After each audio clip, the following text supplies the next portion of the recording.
نحمده ونصلي ونسلم على رسوله الكريم أما بعد فأعوذ بالله من الشيطان الرجيم بسم الله الرحمن الرحيم أن رسول الله صلى الله عليه وسلم قال إذا أمن الإمام فأمنوا فإنه من وافق تأمينه تأمين السماء غفر له ما تقدم من ذنبه أو كما قال عليه الصلاة والسلام مولاي صل وسلم دائما أبدا على حبيبك خير الخلق كلهم. اللہ تبارک و تعالیٰ کا بے پایہ لطف و کرم و احسان عظیم ہے کہ جس نے ہمیں اس جمعۃ المبارک کی عظیم اور بابرکت محفل میں اکٹھے ہونے کی توفیق عطا فرمائی، اور سب سے بڑھ کر یہ کہ ہمیں دولت ایمان سے بہرہمند فرمایا. آج ہمارا موضوع گفتگو دوران نماز اونچی آواز سے آمین نہ کہنا ہے. اللہ تبارک و تعالیٰ نے قرآن مجید میں اپنے قرب کا ذریعہ اور اپنی عبادت کا حکم دیتے ہوئے اقیم الصلاۃ کا حکم دیا. اب وہ نماز کیسے پڑھنی ہے؟ سید عالم صلی اللہ تعالی وسلم ارشاد فرماتے ہیں صلو کما رأیتمونی اصلی، نماز ایسے پڑھو جیسے میں نماز پڑھتا ہوں. سو اللہ کی عبادت حضور علیہ السلام کی ادا قرار پائی. اللہ کی عبادت اسی طریق پر ہوگی جس طریق پر تاجدار کائنات صلی اللہ تعالی علیہ وسلم نے اللہ تبارک و تعالیٰ کی عبادت کی. نماز میں وَلَضَّالِّينَ کے بعد آمین کہی جاتی ہے، جس کی فضیلت کے حوالے سے سید عالم صلی اللہ تعالیٰ علیہ وسلم ارشاد فرماتے ہیں، سیدنا ابو ہریرہ رضی اللہ تعالیٰ عنہ نقل فرماتے ہیں، مسلم شریف کی روایت ہے کہ جب امام آمین کہے تو تم بھی آمین کہو، اور جس کی آمین فرشتوں کی آمین کے ساتھ مل جاتی ہے اللہ تبارک و تعالی اس کے گناہوں کو معاف فرما دیتا ہے. یعنی دوران نماز یہ جو دعا ہے آمین، اس کو دعا کہا گیا ہے. صرف اس آمین میں فرشتوں کی موافقت سے، یعنی جب بندے کی آمین فرشتوں کی آمین کے ساتھ مل جاتی ہے تو رب تعالیٰ اس کی زندگی کے گناہوں کو معاف فرما دیتا ہے.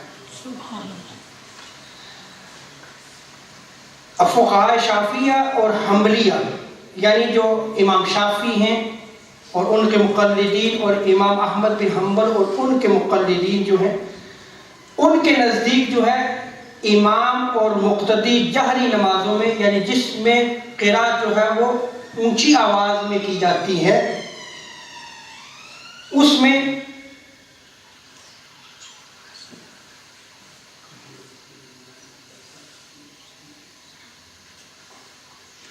جب امام جو ہے وہ دوران نماز اونچی قرات کرتا ہے تو امام شافعی اور امام احمد بن حنبل کے جو مقلدین ہیں، ان فقہا کے نزدیک آمین بھی بالجہر کہی جائے، یعنی اونچی آواز میں جو ہے وہ آمین کہا جائے.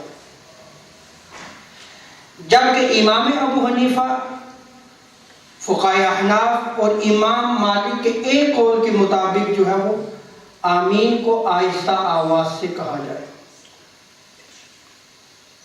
یعنی یہ فقہا کا ایک فروعی اختلاف ہے جس کے بارے میں تاجدار کائنات صلی اللہ تعالی علیہ وسلم نے ارشاد فرمایا الاختلاف امتی رحمہ، کہ میری امت کا اختلاف رحمت ہے. یہ جو اختلاف، جو فروعی اختلاف ہے، یہ امت کے لیے باعث رحمت ہے. جبکہ عقیدے میں اگر اختلاف کیا جائے تو یہ باعث عذاب ہے. جس کو حضور صلی اللہ علیہ وسلم نے جس اختلاف کو رحمت فرمایا ہے، اس سے مراد یہ ہے کہ حضور صلی اللہ تعالی علیہ وسلم کی ہر ادا اور ہر سنت جو ہے وہ قیامت تک زندہ رہے گی. سو کائنات ارضی میں جہاں مسلمان جو ہے وہ بس رہے ہیں وہ حضور کی ہر سنت کو آج بھی زندہ کیے ہوئے ہیں. سو احناف کے نزدیک نماز کے دوران جو ہے وہ، اور امام مالک کا ایک قول کے مطابق جو ہے وہ جب نماز پڑھی جائے گی تو آمین جو ہے وہ کیا آہستہ آواز سے کہی جائے گی. امام شافعی اور امام احمد بن حنبل کے نزدیک جو ہے وہ جب اونچی آواز میں تلاوت کی جاتی ہے تو اس میں آمین جو ہے وہ آمین بالجہر کی جائے گی، یعنی اونچی آواز میں آمین کہی جائے گی. یہ اختلاف تو رحمت ہے، لیکن اس سے آگے بڑھے تھوڑا سا. اگر کوئی شخص کہے کہ نماز میں اونچی آواز سے آمین کہنا ہی نماز ہے تو یہ شدت پسندی ہے، یہ انتہا پسندی ہے. گویا وہ حضور صلی اللہ تعالی علیہ وسلم کی دوسری سنت کا جو ہے وہ انکار کر رہا ہے. میں نے آپ کے سامنے جو مسئلہ رکھا ہے اس میں ہر سنت کا جو ہے وہ اقرار بھی کیا جا رہا ہے اور اس سنت کو برقرار بھی رکھا جا رہا ہے کہ اگر کوئی شخص جو ہے وہ شافعی ہے یا حنبلی ہے تو وہ اونچی آواز میں آمین کہے، لیکن اگر وہ حنفی ہے تو پھر نماز میں جو ہے وہ اونچی آواز میں آمین نہیں کہے گا، بلکہ کیا کرے گا آہستہ آواز میں جو ہے وہ آمین کہے گا. اب اس مسئلے کی طرف آنے سے قبل جو ہے میں تمہیدی گفتگو کروں گا اور یہ بہت ہی موضوع ہے اس موضوع کے حوالے سے تاکہ ہر چیز جو ہے وہ کلیئر ہو جائے کہ جب آپ کسی امام یا مجتہد کی تقلید کرتے ہیں تو پھر ہر مسئلے میں جو ہے وہ اسی کی تقلید کی جائے. جب ہم کلیم کرتے ہیں کہ ہم حنفی اسکول آف تھاٹ سے تعلق رکھتے ہیں، یا یاد رکھیں سواد الاعظم جو ہے یہ 4 اسکول آف تھاٹس ہیں، حنفی، شافعی، مالکی اور حنبلی. یہ جو 4 اسکول آف تھاٹس ہیں، 4 مذاہب ہیں، اسی کو سواد الاعظم قرار دیا گیا ہے اور یہی اہل سنت و جماعت ہے. اب ان سے جو نظریہ ہٹے گا وہ گمراہی کی طرف چلا جائے گا. کس طرف چلا جائے گا؟ گمراہی کی طرف چلا جائے گا. اب جب یہ 4 اسکول آف تھاٹ موجود ہیں تو جب آپ کسی ایک مذہب کو لے لیتے ہیں، جب آپ مذہب حنفی کو لے لیتے ہیں تو پھر سارے مسائل جو مذہب حنفی کے ہوں گے آپ کو انہی کی تقلید کرنا ہوگی.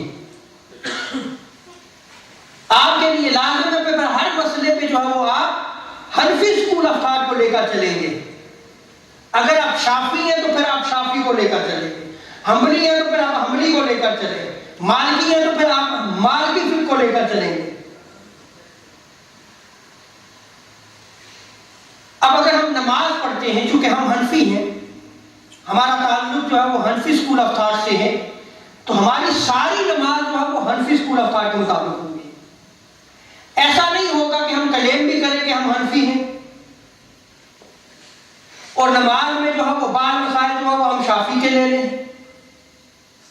آمین جب کی جاتی ہے تو وہ آپ کہیں گے میں تو حنفی ہوں، لیکن جب آمین کی جائے تو آپ اونچی آواز میں کہیں آمین، تو گویا آپ کیا کر رہے ہیں؟ آپ بجائے ایک ہی امام کی تقلید کرنے کے آپ دوسرے امام کو بھی جو ہے وہ ساتھ شامل کر رہے ہیں. اس کے حوالے سے اہل سنت و جماعت کے علماء و فقہاء نے کہا ہے کہ بلا ضرورت اگر کوئی شخص اس عمل کو اختیار کرے گا تو وہ اپنے نفس کی پیروی کرتا ہے. قرآن مجید میں اللہ تبارک و تعالیٰ نے کیا ایسا فرمایا؟ اطیعوا اللہ و اطیعوا الرسول و اولی الامر منکم، کہ تم اللہ کی اطاعت کرو، اس کے رسول کی اطاعت کرو اور جو اولی الامر ہیں ان کی اطاعت کرو. سیدنا عبداللہ ابن عباس رضی اللہ تعالی عنہما فرماتے ہیں اولی الامر سے مراد جو ہے کہ فقہائے کرام ہیں. علماء عام سے مراد کیا ہے؟ فقہائے کرام ہیں. اگر وہ حنفی ہے اور وہ امام کی پیروی اور اطاعت کر رہا ہے تو اس کے لیے لازم ہے کہ وہ سارے مسائل میں جو ہے وہ اسی کی اطاعت کرے, اسی ہی کی پیروی کرے. اللہ کا حکم ہے. لیکن اگر وہ جو ہے وہ بعض مسائل جو ہے وہ حنفی اسکول آف تھاٹ سے لے لے, بعض جو ہے وہ شافعی سے لے لے, بعض حنبلی سے لے لے, بعض مالکی سے لے لے, کہے کہ میں ہر ایک پہ جو ہے وہ عمل کروں گا, تو وہ سنت پہ جو ہے وہ عمل نہیں کر رہا, بلکہ وہ اپنے نفس کی پوجا کر رہا ہے, وہ اپنے نفس کی پیروی کر رہا ہے. غیر مقلدین کے بہت بڑے امام ابن تیمیہ مجموع الفتاوی میں جو ہے وہ لکھتے ہیں کہ جس شخص نے کسی معین مذہب کا التزام کیا, یعنی ایک مذہب کو اس نے لے لیا. ابن تیمیہ خود حنبلی مسلک تھے.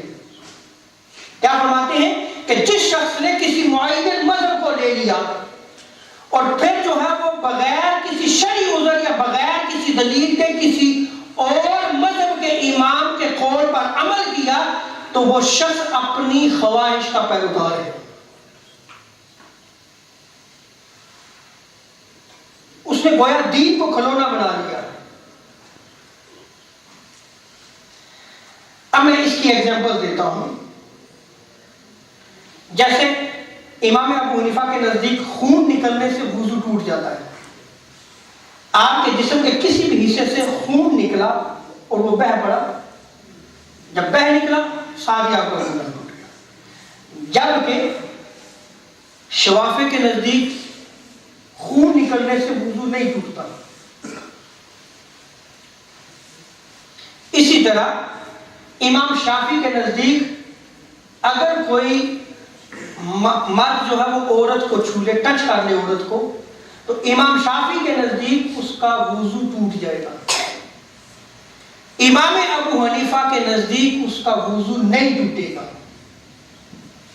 اب فرض کیجئے کہ اگر ایک شخص جو ہے وہ اپنے جب نفس کی پیروی کرتا ہے تو اس کا حال کیا ہوگا یہ سمجھیے گا کہ ایک شخص اپنی بیوی کو ٹچ کرتا ہے, چھو لیتا ہے اور اس سے خون بھی نکل آیا. اب وہ وضو کی زحمت سے بچنا چاہتا ہے اور بچتے ہوئے کیا کہے گا؟ کہے گا کہ امام ابو حنیفہ کے نزدیک عورت کو چھونے سے وضو نہیں ٹوٹتا, لہذا میرا وضو نہیں ٹوٹا. اور امام شافعی کے مطابق جو وہ خون نکلنے سے وضو نہیں ٹوٹا, لہذا میرا وضو جو ہے وہ نہیں ٹوٹا. تو ایسا شخص جو ہے وہ اپنے نفس کا اطاعت گزار ہے. وہ کسی ایک امام کو بھی نہیں مان رہا, وہ کسی ایک امام کی تقلید نہیں کر رہا, وہ کسی ایک امام کی اطاعت و پیروی نہیں کر رہا, بلکہ وہ اپنے نفس کو جو ہے وہ اس کے مطابق جو ہے وہ اپنے اعمال کو جو ہے وہ سر انجام دے رہا ہے. سو اہل سنت و جماعت کے نزدیک جب آپ ایک اسکول آف تھاٹ سے تعلق رکھتے ہیں تو پھر ہر مسئلے میں آپ اسی اسکول آف تھاٹ کو لے کر چلیں گے. اگر ایسا نہیں کریں گے تو پھر آپ جو ہے وہ گمراہی کی طرف چل پڑیں گے. آپ اپنے نفس کی پیروی کریں گے, جس سے جو ہے وہ اہل سنت و جماعت کے علماء نے منع فرمایا ہے. اور ایک اور چیز بھی دیکھیں کہ جب ہر مسئلے میں ایک امام کی تقلید کی جائے تو اس کو تقلید شخصی کہا جاتا ہے. کیا کہا جاتا ہے؟ تقلید شخصی کہا جاتا ہے. اس کا ثبوت ہمیں صحابہ کی زندگیوں میں بھی ملتا ہے. دیکھیں ہماری ہر دلیل جو ہے وہ صحابہ اور تاجدار کائنات صلی اللہ علیہ وسلم کی سنت سے ثابت ہونا چاہیے. اہل صحابہ اور تابعین میں بھی جو فقیہ ہوا کرتے تھے, جو فقہا صحابہ ہوا کرتے تھے, فقہا تابعین ہوا کرتے تھے, تابعین میں سے جو فقہا نہیں ہوا کرتے تھے, صحابہ میں سے بھی جو فقہا نہیں ہوا کرتے تھے, وہ ان فقہا کے پاس جایا کرتے, مسائل پوچھتے, وہ ان کا جواب دیتے, پھر اسی پر عمل کیا کرتے تھے. اسی کو تقلید شخصی کہا جاتا ہے. اسی کو کیا کہا جاتا ہے؟ تقلید شخصی کہا جاتا ہے. حضرت شاہ ولی اللہ محدث دہلوی رحمۃ اللہ تعالی علیہ عقد الجید میں فرماتے ہیں. اب میں شاہ ولی اللہ محدث دہلوی کا حوالہ اس لیے دے رہا ہوں کہ کہ کسی بھی مسلک سے تعلق رکھنے والا کوئی بھی شخص اس عظیم محدث اور اس عظیم شخصیت کا انکار نہیں کر سکتا۔ آپ فرماتے ہیں کہ صحابہ سے لے کر مذاہب اربع جو 4 اسکول آف تھاٹس ہیں کہ ظہور تک یہی دستور اور یہی رواج رہا کہ کوئی عالم مجتہد مل جاتا تو اس کی تقلید کی جاتی تھی، اس سے جو ہے وہ مسئلہ پوچھا جاتا، پھر اسی کے مطابق جو ہے وہ عمل کیا جاتا تھا۔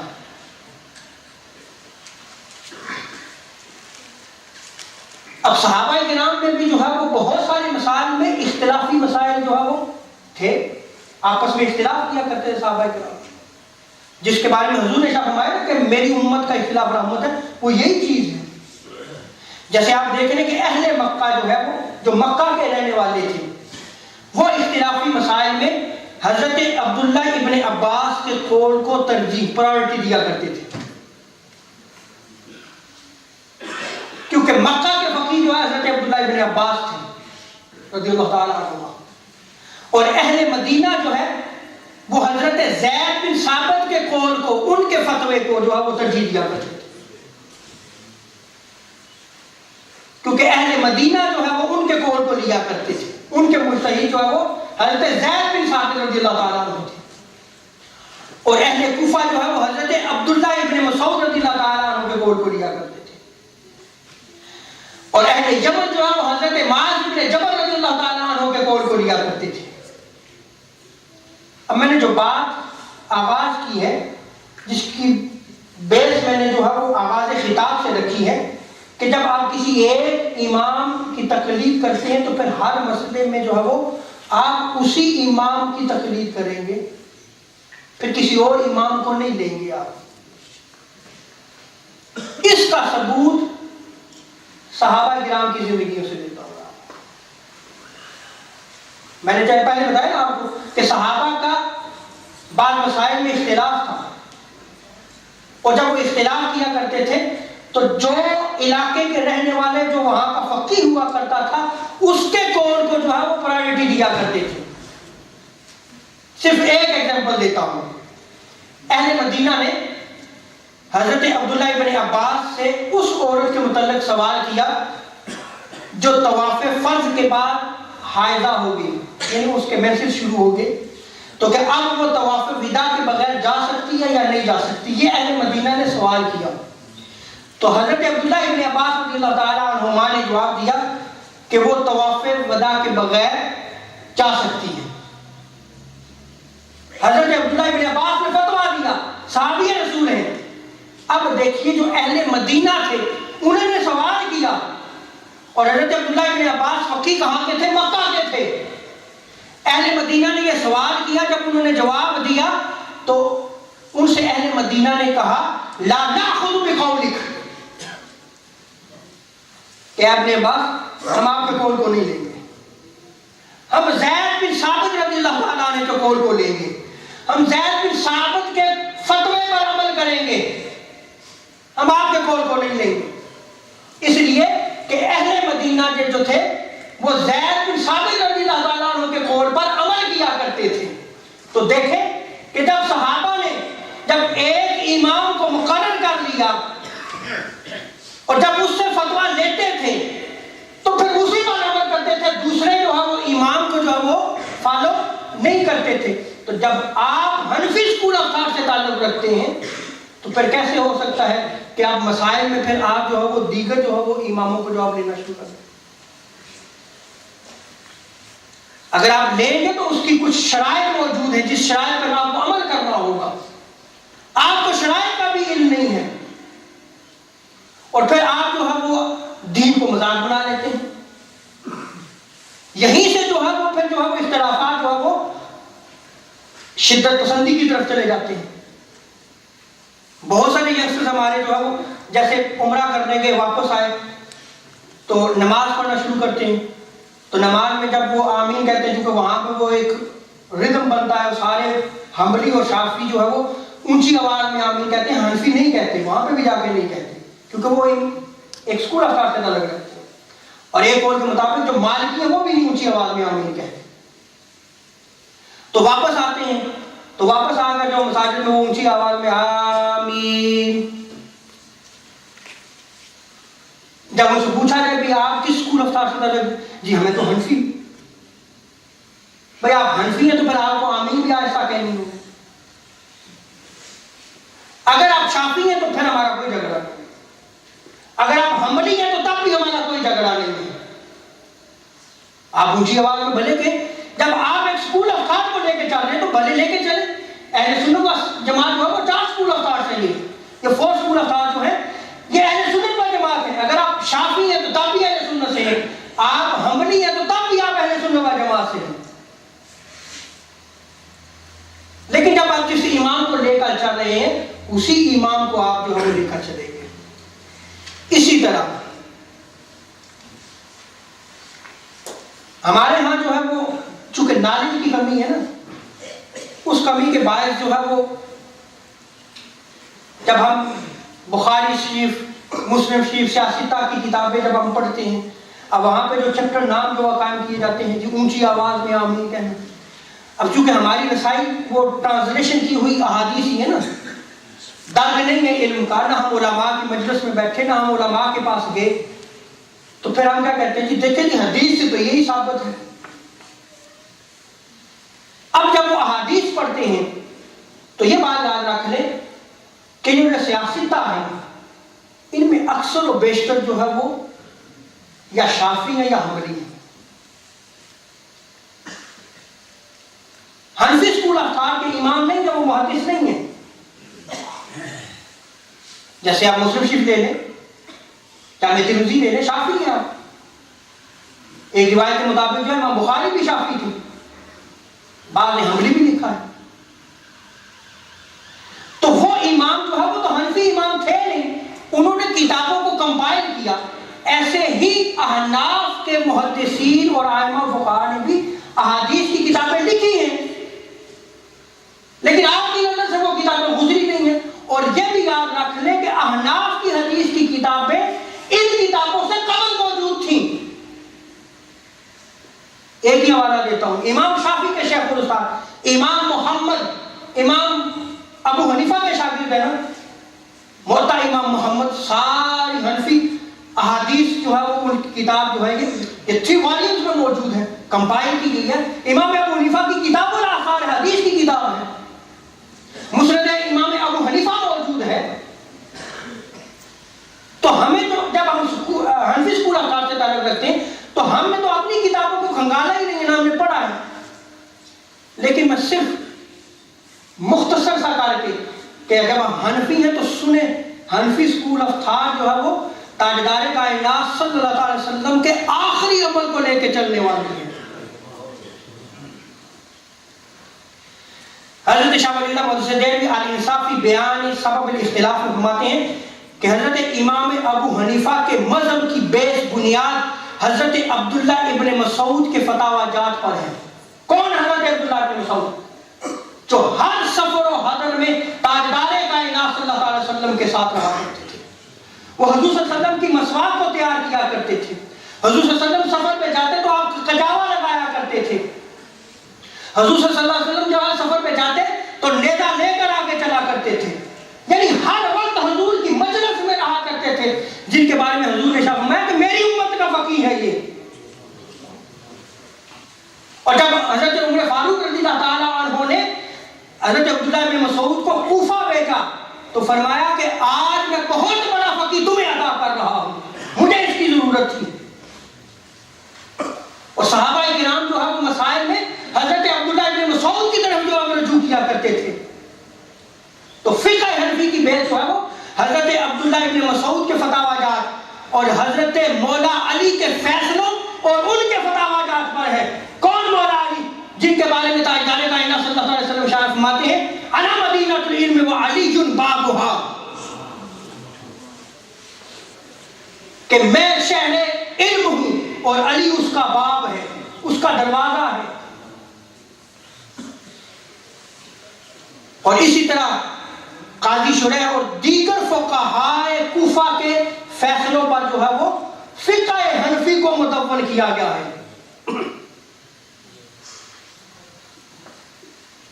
اس پہ بھی بڑی بحث کی جاتی ہے. اور محدثین میں آپ دیکھ لیں سارے ائمہ حدیث امام ابو حنیفہ کے شاگرد ہیں. سارے ائمہ حدیث جو کس کے شاگرد ہیں؟ امام ابو حنیفہ کے. سنیں، امام ابو حنیفہ کے شاگرد ہیں حضرت عبداللہ ابن عباس اور حضرت عبداللہ ابن مبارک. حضرت عبداللہ ابن مبارک امام بخاری، امام مسلم، امام ترمذی، امام ابو داؤد، سارے امام جو ہے وہ ان کے شیخ اور استاد ہیں حضرت عبداللہ ابن مبارک. اور اسی طرح امام شافعی اور امام احمد بن حنبل کے بھی جو استاد امام ابو حنیفہ ہیں. جس اسکول آف تھاٹ سے ہم تعلق رکھتے ہیں. اب یہ تو تھا تمہیدی گفتگو. اب جو ہے وہ احادیث مبارکہ میں ہم جو ہے وہ دیکھتے ہیں کہ جب نماز پڑھی جائے اور دوران نماز جو ہے وہ امام ولضالین کہے تو آمین جو ہے وہ آہستہ آواز سے کہنی چاہیے. میری تمہیدی گفتگو جو ہے وہ بڑی اہم ہے، اس کو بھی آپ نے پیش نظر رکھنا ہے. اب میں ایویڈنس سارے احادیث سے دیتا ہوں، اور یہ روایات جو ہیں کہ بخاری، مسلم، ابو داؤد، سنن نسائی، صحیح ابن حبان، حاکم مستدرک، امام بہقی نے سنن الکبریٰ میں، امام خزیمہ نے الصحیح میں، اور اسی طرح امام ابو عوانہ نے المسند میں، مسند احمد بن حنبل میں، دیگر کتب احادیث میں بھی ان روایات کو نقل کیا گیا ہے. صرف 2 روایات نقل کرتا ہوں. پہلی روایت مسلم شریف کے عن ابی ہریرہ رضی اللہ تعالی عنہ ان رسول اللہ صلی اللہ علیہ وسلم قال اذا قال القارئ غير المغضوب عليهم ولا الضالين فقال من خلفه آمين فوافق قوله قول اهل السماء غفر له ما تقدم من ذنبه او كما قال صلی اللہ علیہ وسلم. حضرت ابو ہریرہ فرماتے ہیں کہ رسول کریم صلی اللہ علیہ وسلم جب غیر المغضوب علیہم ولا الضالین کہے تو حضور شاہ فرماتے ہیں کہ اس کے پیچھے مقتدی بھی آمین کہیں، مقتدی بھی آمین کہیں. اور آمین پڑھنے والوں کا قول فرشتوں کے قول کے موافق ہو جائے، اسے مل جائے تو نمازی کے پچھلے تمام گناہوں کو معاف کر دیا جاتا ہے. دوسری روایت سنن نسائی کی عن ابی ہریرہ رضی اللہ تعالی عنہ قال قال رسول اللہ صلی اللہ علیہ وسلم اذا قال الامام غير المغضوب عليهم ولا الضالين فقولوا آمين فإن الملائكة تقول آمين وإن الإمام يقول آمين فمن وافق تأمين الملائكة غفر له ما تقدم من ذنبه. حضور صلی اللہ علیہ وسلم سے مروی ہے، آپ نے فرمایا کہ جب امام غیر المغضوب علیہم ولا الضالین کہے تو تم آمین کہو. بے شک فرشتے بھی آمین کہتے ہیں، امام بھی آمین کہتا ہے، تو جس کی آمین فرشتوں کی آمین کے ساتھ مل جاتی ہے اس کے ساتھ گناہ معاف کر دیے جاتے ہیں. اس پہ محدثین لکھتے ہیں کہ جب امام بھی آمین کہہ رہا ہے اور حضور نے کیا ارشاد فرمایا کہ غیر المغضوب علیہم ولا الضالین کے بعد تم آمین کہو، یعنی حضور نے تعین فرما دیا کہ ولا الضالین کے بعد جو ہے وہ تم آمین کہو. محدثین گفتگو کرتے ہوئے فرماتے ہیں کہ فرشتے بھی آمین آہستہ آواز سے کہتے ہیں. فرشتے آمین جب کہتے ہیں تو آہستہ آواز سے کہتے ہیں، تو تمہاری فرشتوں کے ساتھ موافقت اس وقت ہوگی جب تم بھی آہستہ آواز سے آمین کہو گے. اب آئے حضور صلی اللہ علیہ وسلم کا عمل مبارک، اور یہ جو حدیث نقل کر رہا ہوں امام ابو عیسیٰ ترمذی جو ہے وہ کہتے ہیں ہاں حدیث صحیح، یہ حدیث صحیح ہے. اور اس کے علاوہ مستدرک حاکم میں بھی اس روایت کو نقل کیا گیا ہے. انہوں نے کہا ہے کہ اس روایت کو امام بخاری اور مسلم نے تو نقل نہیں کیا، لیکن یہ حدیث صحیح الاسناد ہے. حدیث کیا ہے؟ صحیح الاسناد ہے. عن وائل بن حجر قال سمعت ان النبي صلى الله عليه وسلم قال غير المغضوب عليهم ولا الضالين فقال آمين وخفض بها صوته. حضرت وائل بن حجر روایت کرتے ہیں کہ تاجدار کائنات صلی اللہ علیہ وسلم نے دوران نماز غیر المغضوب علیہم ولا الضالین پڑھا تو کہا آمین، اور آپ صلی اللہ علیہ وسلم نے آمین کی آواز کو آہستہ کہا، پست کیا آپ نے. حضور صلی اللہ علیہ وسلم کا یہ عمل ہے. اور وائل بن القبہ بن وائل جو ہے وہ اپنے والد سے روایت کرتے ہیں. اس روایت کو مسند احمد بن حنبل، مسند ابو یعلا، مسند ابو داؤد نے تیاسی میں، سنن دارقطنی میں، امام طبرانی نے معجم میں، امام حاکم نے مستدرک میں نقل کیا ہے. ہمارے والد کہتے ہیں میں نے حضور صلی اللہ علیہ وسلم کہ جو ساتھ نماز پڑھی تو جب حضور صلی اللہ علیہ وسلم نے غیر المغضوب علیہم ولا الضالین پڑھا تو آپ نے آمین کو آہستہ آواز سے کہا. حضور صلی اللہ علیہ وسلم نے آمین کو آہستہ آواز سے کہا. اور آگے دیکھیں حضرت ابو وائل روایت کرتے ہیں, امام طبرانی نے اس روایت کو نقل کیا ہے, امام حیثمی نے مجمع الزوائد میں نقل کیا ہے, قال علی و ابن مسعود رضی اللہ تعالی عنہ لا یجہران بسم اللہ الرحمن الرحیم ولا بالتعوذ ولا بآمین. وائل بن حجر کہتے ہیں کہ حضرت مولا علی اور حضرت عبداللہ بن مسعود رضی اللہ تعالیٰ عنہ دوران نماز بسم اللہ الرحمن الرحیم کو اونچی آواز سے نہیں کہتے تھے, اعوذ باللہ من الشیطان الرجیم کو اونچی آواز سے نہیں پڑھا کرتے تھے, اور آمین کو بھی جو وہ بلند آواز سے نہیں کہا کرتے تھے. حضرت ابراہیم نخعی رضی اللہ تعالیٰ عنہ روایت کرتے ہیں, اور امام بخاری کے شیخ اور استاد امام عبد الرزاق نے اس کو المصنف میں نقل کیا ہے. وہ فرماتے ہیں قال خمس يخفين سبحانك اللهم وبحمدك والتعوذ وبسم الله الرحمن الرحيم وآمين واللهم ربنا ولك الحمد, رواہ عبد الرزاق. حضرت ابراہیم نخعی جو امام ابو حنیفہ کے جو ہے وہ استاد ہیں, اور ابراہیم نخعی جو ہے وہ حضرت عبداللہ ابن مسعود کے شاگرد ہیں.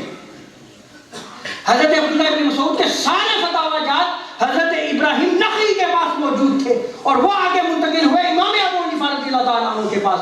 وہ فرماتے ہیں کہ 5 چیزوں میں جو ہے وہ آواز کو پست رکھا جائے گا.